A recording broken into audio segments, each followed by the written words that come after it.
Munnar government കോളേജിന് എതിർവശത്തെ 64 saint ഭൂമിയാണ് സർക്കാരിൻ്റേതെന്ന് special tribunal 2 വർഷം മുമ്പ് കണ്ടെത്തിയിരുന്നു.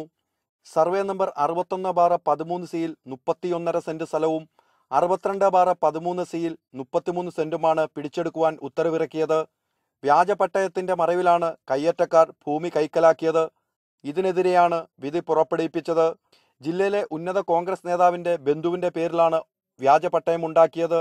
ഭൂമിയുടെ അവകാശവാദത്തിനായി ഹൈക്കോടതിയെ സമീപിച്ചെങ്കിലും സ്പെഷ്യൽ ട്രിബ്യൂണലിന്റെ വിധി ഹൈക്കോടതി ശരിവെക്കുകയായിരുന്നു. എന്നാൽ റവന്യൂ വകുപ്പ് കയ്യേറ്റക്കാരെ ഒഴിപ്പിക്കുവാൻ നടപടിയൊന്നും സ്വീകരിച്ചിട്ടില്ല. ഇതിനിടയിൽ രാഷ്ട്രീയ സ്വാധീനം ഉപയോഗിച്ച് കയ്യേറ്റ ഭൂമിയിൽ കെട്ടിടം നിർമ്മിക്കുകയും കെട്ടിട നമ്പർ, വൈദ്യുതി എന്നിവ നേടിയെടുക്കുകയും ചെയ്തു. ടൂറിസം വകുപ്പിന്റെ വികസന പ്രവർത്തനങ്ങൾക്കായി മാറ്റിയിട്ടിരുന്ന സ്ഥലമായിരുന്നു ഈ ഭൂമി.